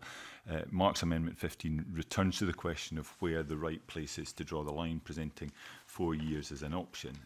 It's the current threshold for through care, and therefore I can certainly see the logic behind it. Indeed, it was among the options presented by Liberal Democrats in the last Parliament. My Amendment 16 takes a different approach and would ensure that there is a means to adjust the system, should it be desirable or required, without going back through primary legislation. As the Scottish Human Rights Commission said, the ECHR defines the floor rather than the ceiling of human rights protection. The ruling in Hurst was clear that a blanket ban breaches Article 3 of ECHR. It's less clear about what exactly in compliance would look like. The court said that there must be a discernible and sufficient link between the sanction and the conduct and circumstances of the individuals concerned. In other words, restrictions should take account of the individual. This bill may meet that requirement, but equally an automatic sentence length-based distinction may be vulnerable to future legal challenge. Without allowing for review and amendment, this bill may only manage compliance temporarily. So there needs to be a means to fix things in the event that there is greater clarity or indeed a successful challenge. Amendment 16 also allows for change to be informed by the experience following the first election under the new rules. That would seem to be sensible, a sensible move at a point where the implications, the effects of this may be a little clearer. But I look forward to what the Cabinet Secretary has to say and other colleagues. Thank you. Thank you very much, Liam. Okay, any other members? I believe that Maureen Watt has something. Maureen. Thank you, Convener. I think this is a very interesting part of the bill, and one that there has been quite a bit of debate about, not just within this committee, but within members in Parliament informally for quite some time. It's interesting. I think it was Her Majesty's Inspectorate of Prisons in Scotland, who said that there was no ban on prisoner voting for 20 years prior to 1969, and that prior to 1949, only prisoners convicted of the most serious crimes were banned from voting. So it seems to me that in the years since, in the UK as a whole, we've kind of gone backwards, but we now have the power in relation to this under the Scotland Act, and we have to ensure compliance with ECHR. And it was interesting that the Parliament's Equality and Human Rights Committee in 2018, a majority called for the Scottish Government to legislate to remove the ban on prisoner voting in its entirety. I get the point that the government's evidence on this part of the bill was mixed, I think, as the Cabinet Secretary has already said, but it was certainly in terms of the evidence that came before this committee and in one evidence session that people like the Faculty of Advocates, SACRO, the Law Society and the Howard League all thought that we should be perhaps bolder than we're going to be. So at stage one, I said we should perhaps reflect on this and look at it again, because there was a presumption. There is a presumption against sentences of 1 year or less. But as I say, I have taken soundings across the Parliament. I personally don't think that there is enough of a move within this current Parliament's make-up to move to anything beyond 1 year. So I think in order to get this bill passed through Parliament, because it does require 2/3, I believe, I think at this point in time, 1 year is going to have to be what we go for. Marina Gill-Patterson, please. Much convenient. As a person who started off thinking that 4 years would be the right level for me, then, like Maureen, taking some soundings, then I changed my mind, so I need to explain why. First of all, I should say I've always been extremely worried and concerned about the number of particularly women who end up in jail because of low-level, what I call low-level crime. And these crimes are normally crimes that, you know, maybe shoplifting and maybe involved in drugs and alcohol. And when you look at these crimes, then you'll find they're driven by the circumstances that the women are in. And it's normally because they're persistent that they end up in prison. And they end up, and it's normally, it's under a year that they're involved in. And in the first place, I don't actually think, because of the circumstances that drives them, namely poverty and other things, that they should be there in the first place. So the year I find satisfactory, but having looked at other elements, I found out that you can have sexual crimes and domestic violence, for instance, and they come under the 4-year threshold.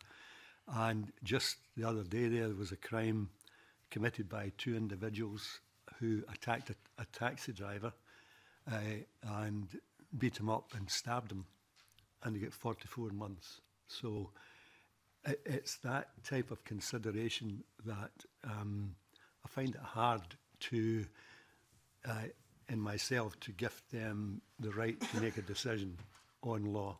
I think they give that up. So I've reverted back to the 12 months, which I'm very comfortable with. But that's my reasoning for changing. Thank you very much. Anyone else at all? Neil? Yep.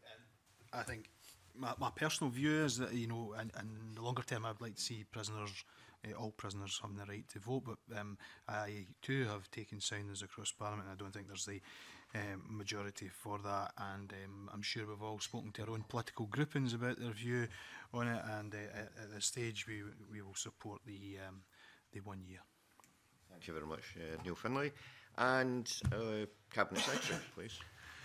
Thank you, Convener. This is a substantial group of amendments, and it provides a number of alternative approaches to the provisions on provisional voting as currently drafted in the bill. And it's probably right at the beginning to stress that the European Human Rights position, Court of Human Rights, is not that there should be a specific threshold, there should not be, this is the position, a blanket ban, and it is for contracting states to agree the correct approach for them.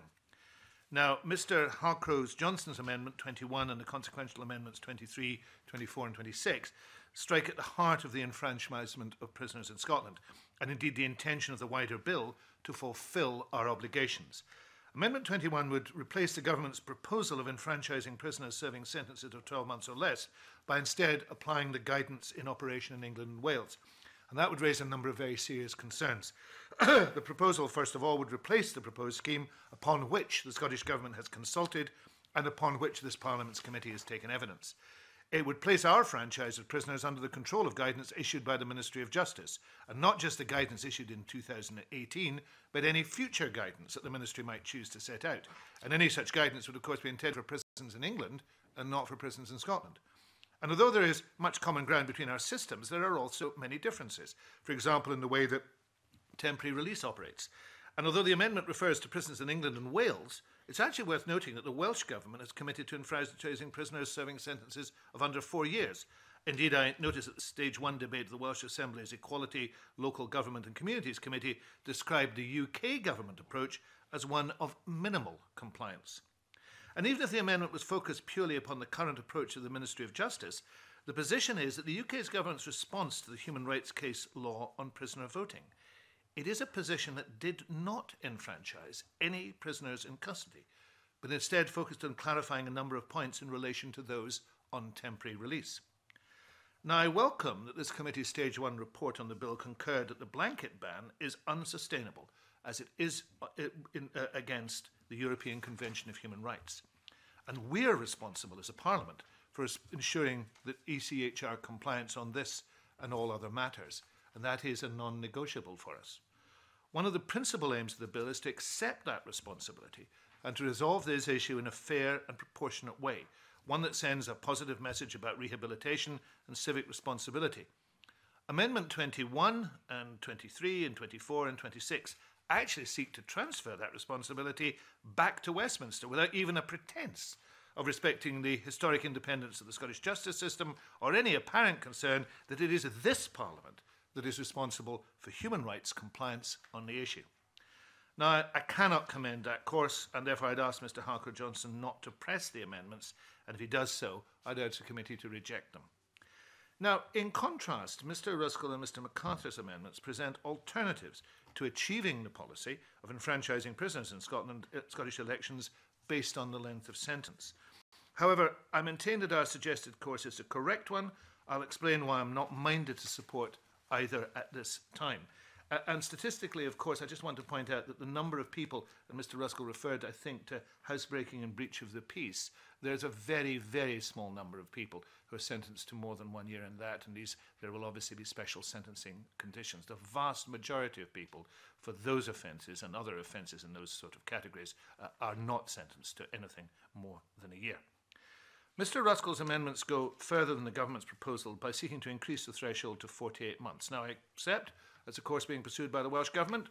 It stated its intention to amend its local government elections bill to enfranchise prisoners and young people in custody serving a sentence of less than 4 years in Welsh local government elections. 4 years, as Maureen Watt has pointed out, is the threshold suggested by the Law Society of Scotland and the Faculty of Advocates.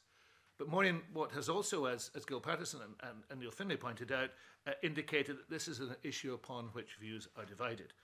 The committee also heard evidence calling for a removal of the ban in its entirety, whilst around 1 in 3 respondents to the government consultation expressed the view that no prisoners should be allowed to vote. And this underlines the challenge we all face in settling on the approach which is principled and justifiable. Now, I would maintain we've found that approach in the form of the bill as introduced. The 12-month threshold has a solid grounding in the Scottish justice system. It's the maximum sentence that can be imposed in a case heard without a jury. It was the most popular period chosen by those responding to the government's consultation question on the sentence threshold, with a third of respondents choosing it. And it's worth noting that Mr Ruskell's proposal would enfranchise the majority of prisoners in the custody of the Scottish Prison Service. Based on the prison population on Monday the 13th of January, a total of 3,327 prisoners would be enfranchised by a 4-year threshold, while a smaller cohort of 916 prisoners would be enfranchised by the proposed 1-year threshold. Now, turning now to Mr. MacArthur's Amendment 16, I do appreciate the rationale in this. Society's views evolve, and I think other members have indicated that. It may well be that a future Parliament decides to amend the threshold, but we're back in a situation which we were in earlier this morning, very unusually, of the government arguing against secondary legislation and the committee members arguing in favour of it. And I think this is another area which should not be done by regulation. It should be done by primary legislation. I consider, given the range of views on the subject and the strong feeling it evokes, that would be the right place to do it. It's important we have a full and frank debate on the issues of this magnitude, and it has been an issue that has encouraged very substantial debate. And therefore, I wouldn't recommend that we use secondary legislation in these regards. Now, I think Mr. Ruskell and Mr. MacArthur have engaged very seriously with it, and there is a debate to be had on the threshold, undoubtedly. I don't think that the spirit of Jamie Halcrow-Johnson's amendments do anything to take the issue forward. And I have to say Amendment 22 undermines the integrity of Scottish elections because it actually creates a circumstance that is already in electoral law. And I just want to finish on this point. Amendment 22 talks about the disqualification for those who are guilty of offences under electoral law. But the Representation of the People Act 1983 already specifically makes provision for a person found guilty by an election court of corrupt or illegal practices at an election to be barred from registering to vote or voting, being elected to Parliament, or holding any elected office. In the case of a person convicted of corrupt practice, that prohibition applies from the date of conviction and ends after 5 years. For illegal practices, the period is 3 years. Now, in our consultation paper on prisoner voting, the government proposed that these provisions were retained, so there is no intention of changing them. So essentially what Amendment 22 does is to seek to achieve something that already exists in law and can be activated, and therefore it is completely redundant. So in summary, Convener, I think there's a set of amendments from Mr. Halcrow-Johnson which seek to undermine what the responsibilities of this Parliament are and the responsibilities we have to take. And in terms of the amendments from Mr. Ruskell and Mr. MacArthur, I appreciate what they're trying to do, but I do think the proposal that we have made is the right proposal for this time and should be supported. Thank you very much, Cabinet Minister. Okay, Jamie Halcrow-Johnson, to wind up, press or withdraw, please. Thanks very much, and taking on board the comments that have been made. I accept that there is, and I think we all accept that there is a need to comply with the judgment made. I think the question here is how far we want to go with that compliance, whether we want to simply comply with the law, comply with the ruling, or go further. And it's my opinion that I don't want to see that. I also, the Cabinet Secretary mentioned in terms of the responsibility of the powers and decision-making going back to Westminster. What I'm trying to look at is a situation where we can meet the requirements of compliance, but also have some sort of consistency across the UK. The practicalities of prisoner voting, I think, we'll come to a little bit later. But the one thing I would also add is that yes, we obviously are looking at how many prisoners here are disenfranchised or given the franchise by the legislation we're looking at.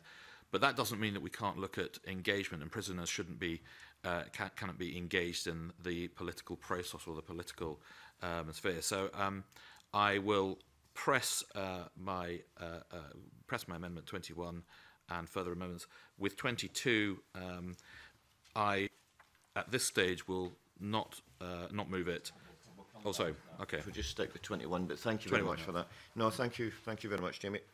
Okay, the question is that Amendment 21 be agreed to. Are we all agreed? Okay, thank you. Right, there will be a division, and can I ask those in favour of the Amendment 21 to raise their hands now, please? Okay, and those against? Thank you very much.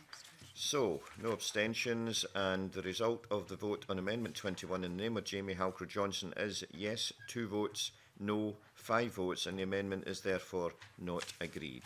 Thank you. So, calling Amendment 15 in the name of Mark Ruskell, already debated with Amendment 21, and Mark Ruskell to move. Moved. Moved. Okay. Okay. So the question is that Amendment 15 be agreed to. Are we all agreed? Yes. Okay, so there will be a division, and can I ask those in favour of the amendment to raise their hands now, please? And those against? And any abstentions, please? No abstentions, thank you. Okay, so the result of the vote on Amendment 15 in the name of Mark Ruskell is yes, 1 vote, no, 6 votes, no abstentions. The amendment is therefore not agreed. Thank you very much. So I'm calling the amendment number 22 in the name of Jamie Halcrow-Johnson, already debated with Amendment 21, and Jamie Halcrow-Johnson to move or not move, please. Not move. Not moved. Okay, thank you. So therefore the question is that Section 4 be agreed to. Are we all agreed? Yes. Thank you very much for that. Okay, call the Amendment 16 in the name of Liam MacArthur, already debated with Amendment 21. Liam MacArthur to move or not move, please. I think on the basis of the concerns raised by the Cabinet Secretary around bringing forward future changes in the secondary legislation, I'll reflect further, but at this stage not move. Not moved. Well, thank you very much for that. Thank you very much, Liam. And so, call Amendment 23 in the name of Jamie Halcrow-Johnson, already debated with Amendment 21. And Jamie Halcrow-Johnson to move or not move, please. Moved. Okay, thank you. The question, therefore, is that Amendment 23 be agreed to. Are we all agreed? Okay, so there will be a division, and can I ask those in favour of the amendment to raise their hands now, please? And those against? Okay, thank you very much. And that means that the result of the vote on Amendment 23 in the name of Jamie Halcrow-Johnson is yes, 2 votes, no, 5 votes. The amendment is therefore not agreed. Thank you all very much indeed. And arrangements for registration, Section 6, arrangements for registration to vote and voting by prisoners, etc., at the Scottish parliamentary elections and local government elections in Scotland. And call Amendment 5 in the name of the Cabinet Secretary, group with Amendments 6, 7, 8 and 9. And the Cabinet Secretary to move Amendment 5 and speak to all amendments in the group, please. Convener, these are, to the greatest extent, technical amendments, but they deal with the technicalities of prisoner voting, and therefore I'd ask members to bear with me as I go through them, because they are important. They essentially have 3 main aims. They ensure that the Bill's provisions in relation to the registration of eligible prisoners to vote operate as intended. They make the requisite changes to secondary legislation to facilitate proxy and postal voting by eligible prisoners at Scottish Parliament and local government elections. And they allow for early commencement of Part 2 of the Bill, the part relating to prisoner voting. And I'll deal with all of these as I go through them. I'll deal with them in turn and explain why I think they're necessary. As introduced, the Bill modifies the Representation of the People Act 1983 to allow eligible prisoners to register to vote via declaration of local connection. This is an existing legal mechanism used to allow an individual with untypical residence to register. These provisions seek to ensure that registration at the prison address would only ever occur as a last resort, which is a proposition that appears to have been generally supported as the Bill has gone through. However, the provisions are also complex, taking into account a range of residency scenarios. We've identified 2 possible scenarios where the Bill does not operate as intended as a result of that complexity. Amendments 5 and 6 are necessary to make the technical changes required to avoid those situations arising. Firstly, Amendment 5 will ensure that a person who used to live in Scotland, but whose permanent residence immediately prior to imprisonment was out with Scotland, will not be able to register to vote using a declaration of local connection simply because of their residence in a Scottish prison. Amendment 5 will ensure that a connection can be declared to the address at which the person was resident immediately before the prisoner's detention. If a person was homeless immediately before their detention, they may declare a connection to the address of a place in Scotland where they have spent a substantial part of their time. Secondly, Amendment 6 amends the same section to ensure that persons whose only connection to Scotland is their residence in a Scottish prison will not be entitled to register to vote. This will ensure that the Bill does not allow, for example, an overseas visitor to Scotland who commits a crime and is subsequently sentenced to a prison in Scotland to register to vote in devolved Scottish elections or to vote in those elections. This amendment is designed to ensure that only those with a sufficient connection to Scotland, but who cannot give an address under the Bill's other provisions, are able to register at the address of a Scottish prison. We expect very few people to use this provision, but it's an important backstop nevertheless. Turning now to the practicalities of voting by prisoners, Amendment 7 introduces a schedule of necessary modifications to secondary legislation, while Amendment 9 would insert the schedule itself into the bill. Members, I know, are well aware of the complexities of electoral law. Some changes on proxy and postal voting were already contained within the bill at introduction. This is where amendment was needed to primary legislation. The changes today are in respect of secondary legislation, and the intention has been to achieve this by subordinate legislation. That remains the case for the foreign nationals being enfranchised by the bill, but I've concluded that provision should be made now via the bill on postal and proxy voting for prisoners. This is a result of Amendment 8, which will commence the bill's provisions on prisoner voting early, and which I want to explain in a moment. These changes are made to the Representative of the People absent voting at local government elections, Scotland Regulations 2007, and the Scottish Parliament Elections etc. Order 2015 to facilitate prisoner voting at local government and Scottish Parliament elections, respectively. Now, as I've stated previously, voting by prisoners will occur by postal and proxy vote only. No provision has been made to allow for prisoners to cast their vote at a polling station within the prison complex. Indeed, one of the amendments specifically rules this out for Scottish Parliament elections, and Section 7 of the bill already prohibited it for local government elections. As I've already mentioned, Amendment 8 provides that the bill's provisions in relation to prisoner voting will come into force the day after royal assent is received. And I'll outline to the committee why I believe early commencement of this part of the bill is desirable. I'm grateful to the committee for agreeing at its Stage 1 report that the current blanket ban on prisoner voting is unsustainable and that compliance with the ECHR must be achieved. I believe that the bill's provisions ensure compliance with the ECHR for devolved elections, and I want to see these provisions in force as soon as possible. If these provisions were not commenced early, there would be a period of approximately 2 months after royal assent in which a Scottish Parliament by-election could take place without the bill being in force. A Scottish parliamentary by-election in that period would require another remedial order to ensure ECHR compliance. Given the committee's under consideration of the remedial order made for the Shetland by-election, which took place in August, I think members would agree that it's desirable to have the long-term change to the law in place as soon as possible, rather than to have another remedial order. I did consider whether the bill's provisions in relation to foreign nationals should also be commenced early, but these provisions do not have the same ECHR compliance concerns, and they affect many more people, so more work requires to be done. As a result, I consider that these provisions should be commenced in the normal way, on a day appointed by commencement regulations that are made by Scottish ministers and laid before the Scottish Parliament. The committee has previously expressed its broad contentment with the proposed arrangements in relation to proxy or postal voting and declaration of a local connection. I hope, therefore, that members will support these amendments which facilitate those arrangements and which seek to achieve ECHR compliance as expeditiously as it is possible to do so. And I therefore, Convener, move Amendment 5. Thank you very much, Cabinet Secretary. Anyone have any comments to make at this stage? Okay, so the question therefore is that Amendment 5... Cabinet Secretary, do you have anything further you want to say? No. Therefore, the question is that Amendment 5 be agreed to. Are we all agreed? Yes. Thank you very much for that. I call Amendment 6 in the name of the Cabinet Secretary, already debated with Amendment 5. Cabinet Secretary, please move formally. Moved. Thank you. And the question, therefore, is that Amendment 6 be agreed to. Are we all agreed? Thank you. And call Amendment 24 in the name of Jamie Halcrow-Johnson, already debated with Amendment 21. Jamie Halcrow-Johnson, to move or not move, please? Move. Moved, okay. The question is that Amendment 24 be agreed to. Are we all agreed? Okay.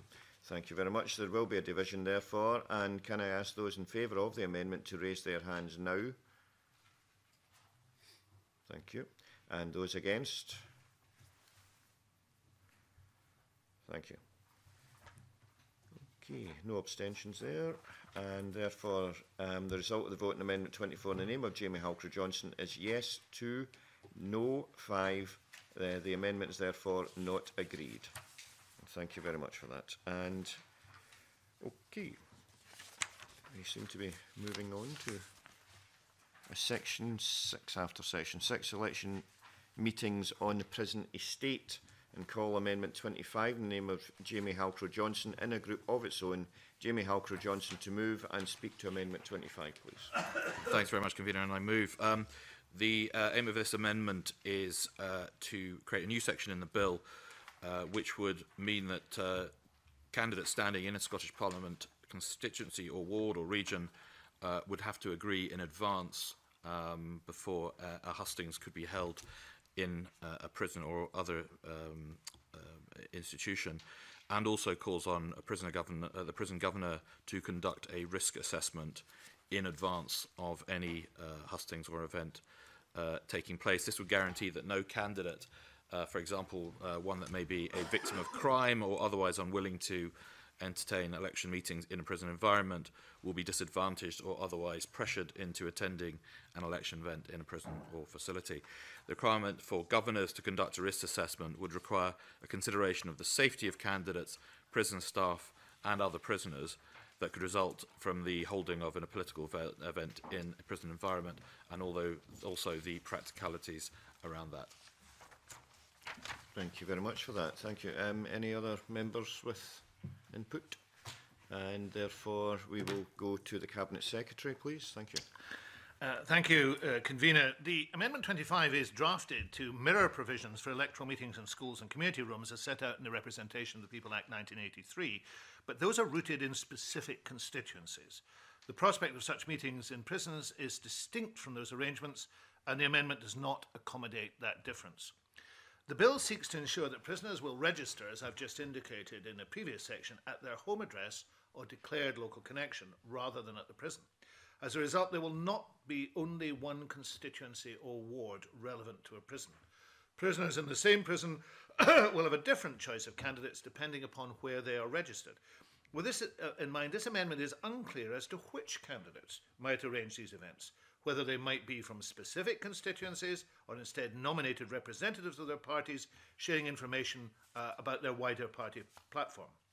These ambiguities could lead to substantial additional work, most of which would be unnecessary. In its evidence to this committee, the Scottish Prison Service has already indicated its content to make arrangements for electoral events in prisons. The planning already underway would accommodate both important security considerations necessary for prison estate events and the distinctive needs of an audience from multiple voting areas without the need for this measure. Even on a practical level, there's too little detail in this amendment. Unlike similar provisions in the 1983 Act, this amendment makes no reference to allocation of costs for these events or appropriate periods of notice given before the event. And although the risk assessment of prison governors is highlighted as a requirement for such meetings, there's no further clarity about the decision-making process once such an assessment is made, and whether governors, for example, could veto meetings declared unsafe. The amendment could be said to be seeking to solve an issue which isn't likely to arise, bringing in uncertainties for the prison service, and it is incredibly vague on the vital practical details that need to be supported. I therefore invite Mr Halcrow-Johnson not to press the amendment, but if it is pressed, for the committee to reject it. Thank you, Cabinet Secretary, and therefore Jamie Halcrow-Johnson to wind up and press withdraw on Amendment 25, please. Thanks very much indeed. I'm happy to work further and perhaps with the Cabinet Secretary on some of the practicalities if that's a concern. What we didn't hear there was actually those the implications on candidates, as I say, who may be reluctant to be involved in events like this held in prison, particularly, as I say, if they've been a victim in crime. So I will press the amendment. Okay, thank you very much then. So the question is that Amendment 25 be agreed to. Are we all agreed? Okay, so we have a division, and can I ask those in favour of the amendment to raise their hands now, please? Thank you. And those against? Okay, thank you very much for that. And therefore the result of the vote on Amendment 25 in the name of Jamie Halcrow-Johnson is yes 2 votes, no 5 votes. The amendment is therefore not agreed to. But thank you for that. And let's move on now to Amendment 26 in the name of Jamie Halcrow-Johnson, already debated with Amendment 21. And Jamie Halcrow-Johnson to move or not move, please? To move. To move, thank you very much. So the question is that Amendment 26 be agreed to. Are we all agreed? Okay, so therefore there will be a division, and can I ask those in favour of the amendment to raise their hands now? Thank you very much. And those against? Okay, thank you everyone. And therefore, the result of the vote on the Amendment 26 in the name of Jamie Halker-Johnson is yes 2 votes, no 5 votes, and the amendment is therefore not agreed. Okay, call Amendment 7 in the name of the Cabinet Secretary already debated with Amendment 5 and the Cabinet Secretary to move formally. Moved. Thank you. And the question therefore is that Amendment 7 be agreed to. Are we all agreed? We are not all agreed, and therefore there will be a division. And can I ask those in favour of the amendment to raise their hands now, please? Thank you. And those against? Okay, thank you very much. And therefore the result in the vote on Amendment 7 in the Cabinet Secretary's name is yes 5 votes, no 2 votes, and the amendment is therefore agreed. Thank you very much. Okay, we'll just call the Amendment 9 in the name of the Cabinet Secretary already. I think we've done that one, have we not? Have we not? Right, beg your pardon. Call Amendment 9 in the name of the Cabinet Secretary already debated with Amendment 5 and the Cabinet Secretary to move formally. Moved. Thank you very much for that. And therefore, are we... Oops. Too many pages.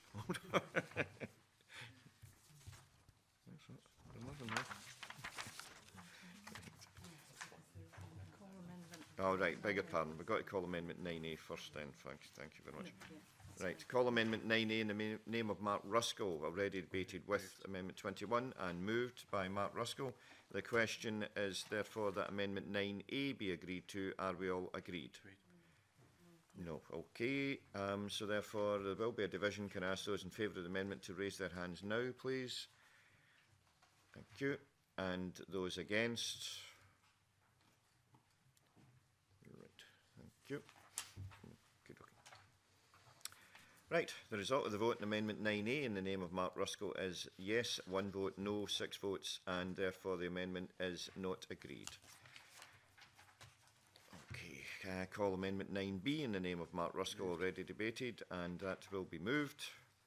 And therefore the question is Amendment 9B is to be agreed to. Are we all agreed? Okay, so there will be a division, and can I ask those in favour of the amendment to raise their hands now, please? Thank you very much. And those against? Thank you.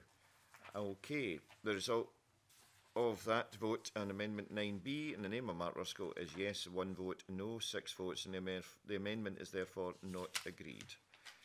Call Amendment 9C in the name of Mark Ruskell, already debated with Amendment 21. Mark Ruskell to move or not move? Moved. Moved. Thank you. The question is Amendment 9C be agreed to. Are we all agreed? Okay, there will be a division. Can I ask those in favour of the amendment to raise their hands now, please? Thank you very much. And those against? Thank you. Okay, and that gives us the result of the vote on Amendment 9C in the name of Mark Ruskell is yes 1 vote, no 6 votes, and therefore it's not agreed as an amendment. Call Amendment 9D in the name of Mark Ruskell, already debated. Amendment 21, Mark Ruskell to move or not move? Moved. It's moved. Thank you very much. Therefore, the question is Amendment 9D be agreed to. Are we all agreed? Right, there will be a division, and thank you. And can I ask those in favour of the amendment to raise their hands now, please? And thank you. And those against? Okay, thank you all very much. And therefore, the result of the vote on Amendment 9D in the name of Mark Ruskell is yes 1 vote, no 6 votes, and the amendment is therefore not agreed. Thank you. And therefore, we call Amendment 9E in the name of Mark Ruskell, already debated Amendment 21. Amendment 21, Mark Ruskell to move or not move? And that has been moved. And the question is that Amendment 9E be agreed to. Are we all agreed? Okay, thank you. Therefore, there will be a division, and can I ask those in favour of Amendment 9E to raise their hands now, please? Thank you. And those against? Thank you very much. And therefore, The result of the vote on Amendment 9E in the name of Mark Ruskell is yes, 1 vote, no, 6 votes, and the amendment is therefore not agreed to. Cabinet Secretary to press or withdraw Amendment 9 as amended. Thank you. It hasn't been amended, but as it would have been amended. So it was press or withdraw Amendment 9. I move. Thank you very much. And the question is, Amendment 9 be agreed to. Are we all agreed? No. We're not. Okay, so therefore there will be a division. I can ask those in favour of the amendment to raise their hands now, please. Okay, thank you. And those against, please. Thank you. And any abstentions, please. Thanks, Matt. And therefore, the result of the vote on Amendment 9 in the name of the Cabinet Secretary is yes, 4 votes, no, 2 votes, and 1 abstention. The amendment is therefore agreed. Okay. Right. Call a review of the impact of the Act on integrity of elections. Now, call Amendment 27 in the name of Jamie Halker-Johnson, all in a group of its own. Jamie Halker-Johnson to move and speak to Amendment 27, please. Thanks very much, Convener. I'll move and I'll hopefully make this fairly quick. Amendment seeks to require a review following the next Scottish Parliament election after this bill receives royal assent, assuming that it has been obviously passed by this Parliament. The review must consider the operation of this bill in general, its impact on the integrity of elections and in terms of electoral offences arising. And the bill creates significant change in its current form, enfranchising a range of new groups. This would allow for any problems created by this significant shift in the franchise to be considered. The amendment creates a review period of 1 year after polling day, where the Scottish ministers will be expected to bring about a review in consultation with persons they see as appropriate. Scottish ministers may lay a report before Parliament not more than 1 year after the review period has ended, i.e. 2 years in total since polling day. Thank you very much for that. Jamie, thank you. Any other members want to make a contribution there? There are not at the moment, so Cabinet Secretary, please. Presiding Officer, while it's always good to consider the impact of new legislation, Amendment 27 implies that this bill is expected to have a negative impact on the security of elections, and even that electoral offences will increase as a direct result. That is a political and not a factual view. There is nothing in the provision of this bill to suggest that that will be the case. This has been drafted with the need to protect the integrity of elections always in mind. Stakeholders ranging from the Electoral Commission to the Scottish Prison Service have all been in close contact with officials during the preparation of the legislation, have identified no concerns that would justify a provision of this nature. I would also remind Mr Harcourt-Johnson that he seems to have forgotten that the Electoral Commission have a statutory duty to review the conduct of Scottish Parliament and local government elections, including on issues of integrity. I don't see the need for the Scottish Minister to carry out an additional review. If the bill is passed and becomes an act, as I hope it will, there will be scrutiny by the Electoral Commission. I therefore invite Mr Harcourt-Johnson not to press the amendment. Right, Jamie Halker-Johnson, please, to wind up, press or withdraw. Thanks very much indeed. I will press. I'm not sure why the Cabinet Secretary is reluctant for the impact of this bill to be reviewed, as I say, so I will press. Press, thank you very much. So therefore the question is that Amendment 27 be agreed to. Are we all agreed? Yes. Okay, therefore there will be a division, and can I ask those in favour of the amendment to raise their hands now, please? Okay, thank you very much. And those against? Okay, thank you very much, everyone. And 0 abstentions. The result of the vote in Amendment 27 in the name of Jamie Halker-Johnson is yes, 3 votes, no, 4 votes, and therefore the amendment is not agreed. Well, thank you very much indeed. The question therefore is that Section 8 be agreed to. Are we all agreed? Okay, thank you very much for that. Right, call Amendment 8 in the name of Cabinet Secretary, already debated with Amendment 5. Cabinet Secretary to move formally. Moved. Thank you, sir. And the question therefore is Amendment 8 to be agreed to. Are we all agreed? Yes. We're not all agreed, and therefore there will be a division. And can I ask those in favour of the amendment to raise their hands now, please? Okay, thank you. And those against, please. Thank you very much for that. And therefore, the result on the vote of Amendment 8 in the Cabinet Secretary's name is yes, 5 votes, no, 2 votes, no abstentions, and therefore the amendment is agreed. Thank you very much for that. And therefore the question is that as Section 9 be agreed to. Are we all agreed? We are all agreed. The question is that Section 10 be agreed to. Are we all agreed? Thank you. The question is that the long title be agreed to. Are we all agreed? Yes. Thank you very much. Now that ends stage 2 consideration of the bill. I'd like to thank everyone for their attendance and for their contributions. And that's the meeting closed. And thank you very much indeed. Thank you.